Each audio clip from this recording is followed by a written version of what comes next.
All right, everybody, gonna go ahead and start this thing off by revealing the highly anticipated, long-awaited winner of today's live stream raffle for the free shirt, Miss Thang Conservative Girl out of Bozeman, Montana. Bravo, bravo, congratulations. It'll be in the mail today, so if you're watching this right now, expect to see it coming at you. You bet. Liberty or Death Apparel Company provides. So today was pretty successful. Everybody went to Olympia, the capital of Washington State, to commit an act of free speech. Yep, that happened. And not only did that happen, check out what else also happened. I think that your presence here and the very fact that we are doing this with a generator over there, speakers on the ground, wire on the ground, and a microphone in my hand, and I'm not being arrested today, is a testament to the fact that they did contact me yesterday, Enterprise Services and the State Patrol, and they said that they're suspending the enforcement of those rules. And I think that's important to recognize so that there's a victory for free speech and freedom. Not that it never went away, but sometimes in order to recognize that you have free speech, you do have to exercise it. So crazy, right? Nobody got arrested. So weird. There were two state troopers that were posted up on either side of the event, but yeah, nobody got arrested. So first of all, I'm going to go ahead and start this little thing off here by going, told you so. And second of all, going, called it. And third of all, very important, that last part that he said there. Did you catch that? Freedom. Not that it never went away, but sometimes in order to recognize that you have free speech, you do have to exercise it. So that's right. That's right. You have to exercise your right to free speech. And it's not just free speech that's under attack right now. It's a lot of different things that are under attack right now. It's your right to bear arms. It is your right to due process. There's so many different things right now that are being attacked. I mean, you heard about the whole Bank of America thing where they went and they did this crazy who did purchases where, and we correlated everything, and we said, okay, you were in DC at this point in time, you spent money at this point in time, you bought a weapon at this point in time, blah, blah, blah, blah, blah. Or you went to a store where they sell weapons, like you went to Walmart and bought a soda, but that corresponds that you were there and you were probably looking at weapons, and the FBI picked a dude up, and the dude's like, well, I don't know what you're talking about. Like, yeah, I was in DC and I bought a muffin, and now I'm being interrogated by the FBI. I didn't do anything. I was nowhere near the Capitol building at the time. This is where we're at in America, guys. It's where we're at. But moving right along. So along with Glenn Morgan, the man who hosted the event today, we had another speaker, a couple other speakers actually, but one of which I really want to point out and show you guys is a man named Jim Walsh, who is a Washington State representative, and he never disappoints when it comes to things that he has to say at these events. So I will go ahead and show you guys a couple clips of what he had to say today. The right of petition and of the people peaceably to assemble for the common good shall never be abridged. With speech, it's with words and logic and argument and clarity that we make tyranny fold. Grasping would-be tyrants have been using crises and emergencies to grab power for as long as humans have been around. Go back in time, go back to the classics. In the Roman Empire, the Gracchi brothers staged a fake coup so that they'd have the reason to have armed bodyguards that gave them a small army inside the walls of the city of Rome. And you've heard the term, they've crossed the Rubicon. That means they've gone so far, you can't back up. Well, crossing the Rubicon comes from Julius Caesar. He was the general of the Roman army. And in those times, there were laws that army couldn't come into the city to prevent a military coup. And under the guise of a supposed emergency, Julius Caesar brought the Roman army into the city of Rome and effectively took control of that country and empire. They are saying now, this governor's administration's response to COVID is not based on science, It's not based on fact, and it's not based on equity. It's based on consolidating power, and we must press back against that. And don't worry, I'll post the whole speech. That way you guys can listen to everything that he said. I mean, the guy is always really good at putting out positive points and things that people really need to listen to. Like, for instance, the very last thing he said there was, we have a tyrannical governor. We need to start pushing back. I've been saying it for a very long time. Your rights are being taken away. It's time for you to push back. And again, so many people say, well, it doesn't affect me personally. Cool. By the time it does affect you personally, it's probably going to be too late. So maybe stand up for something in your lifetime. Moving on, though, I do want to point out one little interaction that I had in the video that I put out talking about this event. I invited Black Lives Matter and Antifa to show up because this is not just a right-winger thing. This is a American thing.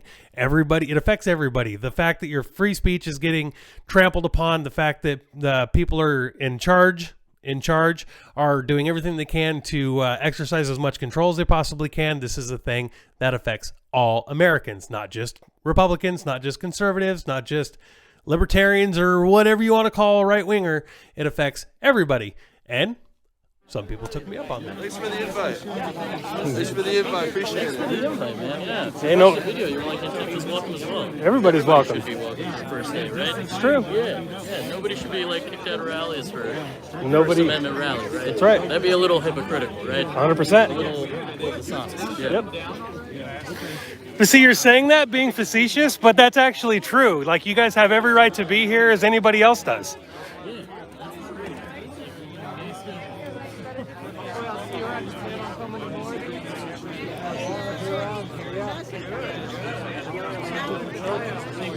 It's good.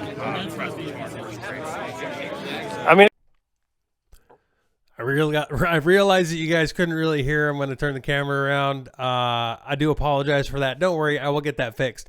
But essentially, it turned into like a pretty good conversation. We talked about just freedom. We talked about how people are supposed to be able to go to events without getting, kicked out just because they're there. We talked a little bit about how the First Amendment applies to everybody and how it's equally as important to the left as it is to the right. It was a pretty good conversation. And I'm glad they came. And they didn't cause any trouble.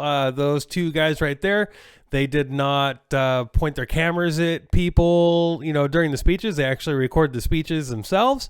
I did point them out as the Antifa doxing team because they have a history, at least one of them has a history of coming out and snapping pictures of people. And then the girl that you see at the beginning that Jake is confronting, she's really bad at snapping pictures of people. And somehow those pictures end up on Antifa Twitter and their articles and stuff like that. So weird. So yeah, and that's the thing. And people need to stop with the knee-jerk reactions. Keep an eye on them. Sure. If you're worried about it, keep an eye on them, but don't be walking up to them and telling them to go away.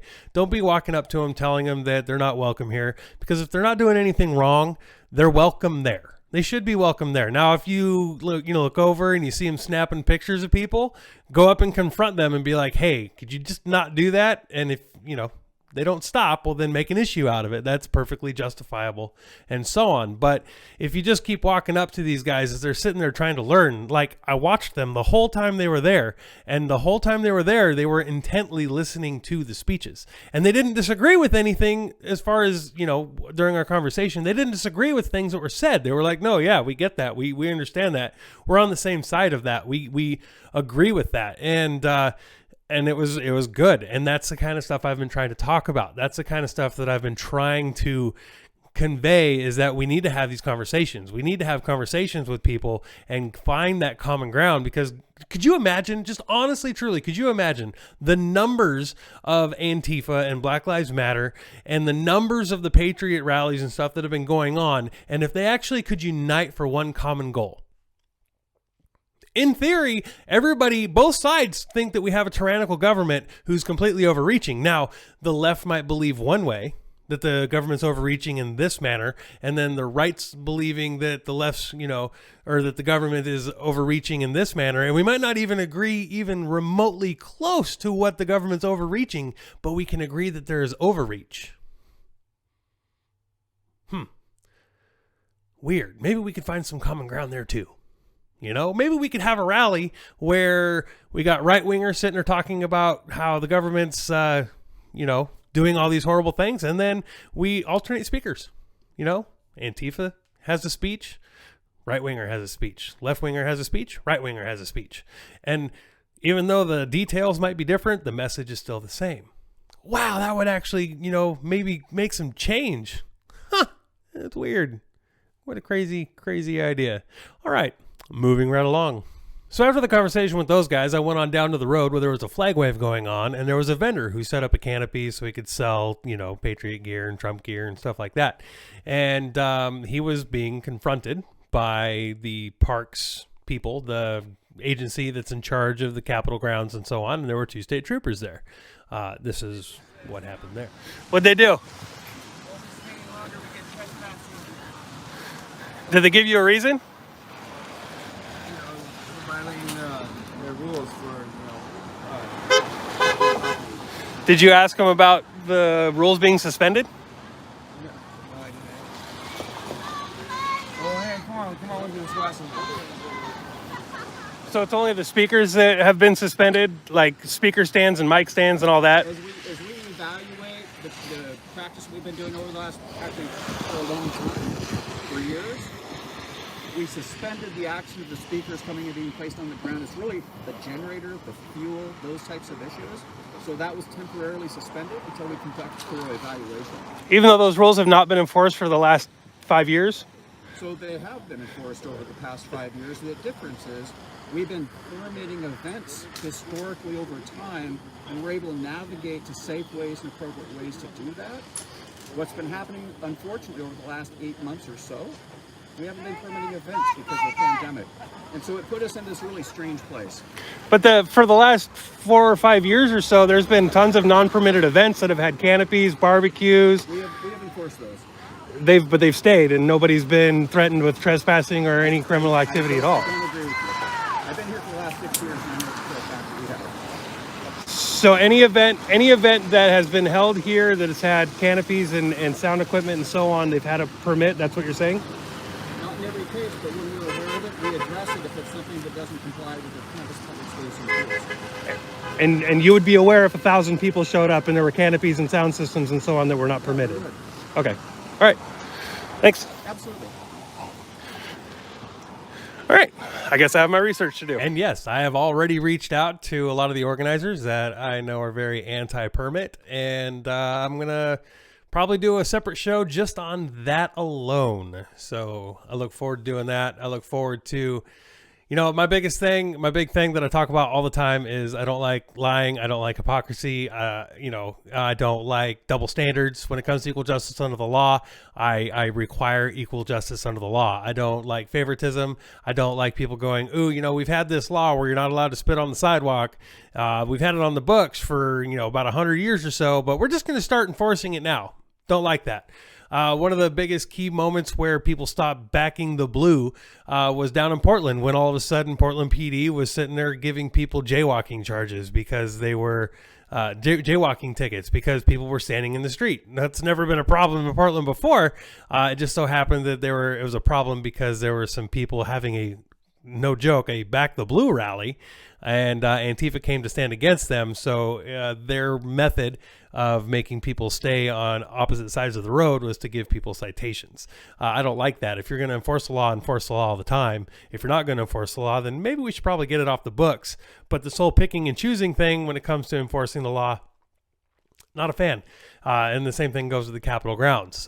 People show up, they put speakers down, they put canopies up. And the guy even said for the last 8 months, we haven't allowed it. We haven't been issuing permits for the last 8 months.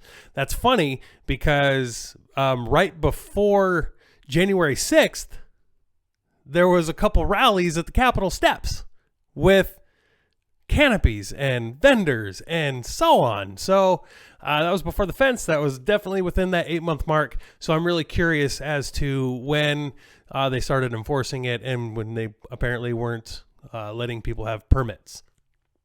Weird. So anyway, Moving right along. So the next thing that I wanted to point out here really quick was kind of going along with the whole knee-jerk reaction thing that I was talking about earlier in this video. And that's what I walked into as I came back to where the rally was being held. Now the rally was already over. People were just kind of milling about, hanging out, chatting, and so on. But yeah, it's kind of a unique little thing happening here. Let's watch this and talk about it. Boy, that's strong.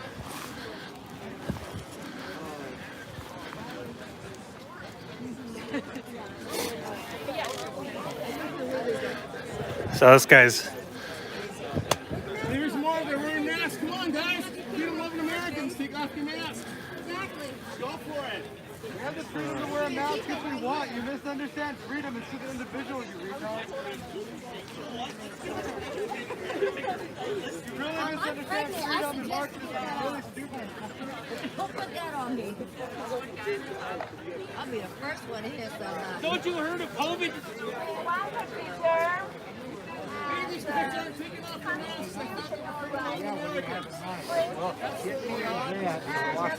Fuck Antifa!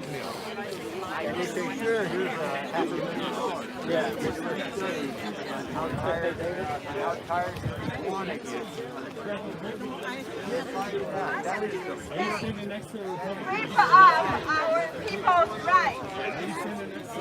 Closing down our business. all right. So if you don't know what's happening, I'll just go ahead and explain it for you really quick. So I walk up to this dude sitting there, and he's snapping pictures of these guys that all showed up, and they're all wearing the same pants. They're a group that goes every Saturday at noon, and they wave flags down below the Capitol on the street there. And like, I know who they are. Most of the people who show up to a lot of these Olympia things know who they are. They don't usually all wear like the same pants, so they were kind of all dressed in kind of a uniform kind of a thing. But it's fairly identifiable. But they were all masked up today. Now, the funny thing is that the guy is a Republican, and the people who come and wave the flags, they're conservatives, but he had a knee-jerk reaction that they were Antifa. He actually brought up the whole like false flag thing, and he and I had a really long kind of discussion, I guess, about, you know, his kind of lumping everybody in together. He's like, he thought they were Proud Boys or alt-right, and then he thought they were Antifa, and so on. He kind of backpedaled a lot during our conversation, but you know, that's that knee-jerk reaction. Like, he's like, oh, they're wearing masks. Snap, snap, snap, snap, snap, snap, snap, snap. You know, and then Jake, of course, Jake is sitting there, and he's going straight Antifa with his umbrella, and he's got his camera up over the top of it, and he's, you know, blocking the view, and he's thinking that that dude is Antifa. So here you got two people on the same side, same side, and they both think each other is Antifa. It is hilarious. Now, this is why I ask so many people to just kind of chill, to just take a step back and use some rationality, to use some rational thought. Now, it ended up being fairly, you know, amicable. They shook hands and they apologized, and everything was, you know, all good to go. And I shook the guy's hand after we had a conversation. And essentially my big point was just, you know, maybe watch it with your blanket assumptions and maybe ask questions, you know, don't just be confrontational and so on. So, you know, a little lesson learned, hopefully, for some of these guys. And the main lesson here, honestly, truly, is with the whole don't do the knee-jerk reactions is if people continue to do these knee-jerk reactions, guess what? Somebody's going to get hurt. Another thing I really thought was really important that you guys need to see out of the whole live stream today was a conversation that we were having with another lefty. Weird. And things that he was saying is weirdly enough kind of along the lines of the same things that I've been saying about having conversation and dialogue, and how maybe both sides aren't really as different as they appear. Like, that's what people mean. It's the system, not the individual people. And like that's one of the biggest optics problems. And then another thing is like not a lot of leftists are willing to talk or debate or like actually speak about their ideals. But if you do, someone like Rosa Antifa, like she'll go and she'll talk to people, she'll debate people, she'll like talk her points. And when you listen to her, I don't know if you saw, she got invited to like the Proud Boy post-protest meetup and was like talking to all of them like non-stop. And they were all like, oh wait, okay, I think I understand. You know, I actually kind of agree with that, because it's like it's like you said, there's like a bunch of crossover, and the left is like composed of this amalgamation of like various like white anarchists who are co-opting a movement to like create violence and like make BIPOC people look bad, and then there's other people who are like radicalist, like hardcore authoritarian Marxist Leninists, and then you have the regular anarcho like communists who want to like make small government. That's the biggest problem, I think, because anarchy doesn't mean no government. It means small government, at least if you want a working society. And it's not no community protection. It's a different, like, from the ground up rebuilding of what we see as community. So, like, can anybody really disagree with the things that he said? I mean, I was, most of the time he was talking, I'm like, no, yeah, yep. There's a lot of points there that's like, no, yeah, we agree with that. And that's what happens when you have these conversations with people. If you can get past the anger and the vitriol, and you can actually sit there and go, hey, what do you think about this? And then they'll tell you your point of view, and you might not agree with it. Like some of the other things that he continued on with was, you know, a little like, nah, kind of out of my wheelhouse. But we could still find that common ground, and we could actually have a conversation about it. Crazy how that works, isn't it? So the last clip of the day I want to show you guys is an interview I did with Tom. He's the guy who got arrested for walking in through the gate when the National Guard and the State Patrol were making sure that nobody could actually be a part of their constitutional right to be a part of the assembly that was going on in the Capitol building. And he walked through the gate as an act of civil disobedience with his hands up, where he was violently arrested by a mob of State Patrol officers when they had like 2 hours of warning that he was going to do it at the time that he did it. So this is the interview that I had with him, and I hope you guys enjoyed it as much as I did. I will ask you, are you surprised that nobody got arrested today? A little. I was kind of thinking they might, because I saw some videos that have been posted of people's interactions with state troopers, state patrol, whatever you want to call them, and they were talking about how if they set up stuff on these grounds that they'll arrest them or whatever, so, you know, kind of calling their bluff there. What's that guy's name? Tom Morano, I don't know. I guess he's the guy in charge of Enterprise. He's blocked off this parking lot down here. They've got barricades blocking people from using public parking lot. I want to know what that's about. Yeah, see, show all these vehicles to the people. See all that? These are all government vehicles. You should be able to park there. These literally just sit here 24/7, 365 days a year. Nobody drives them. They just sit in the way so the public can't park and assemble at the Capitol. This is the kind of government you have right now. I mean, this is just, it's a disgrace, it's a travesty, it's a sin against the First Amendment for all people, not just conservatives, but liberals too. You guys need to start realizing that they're fencing you out too. You need to stop giving a shit for being here, because we're standing up for everybody's right. How do you feel about the turnout?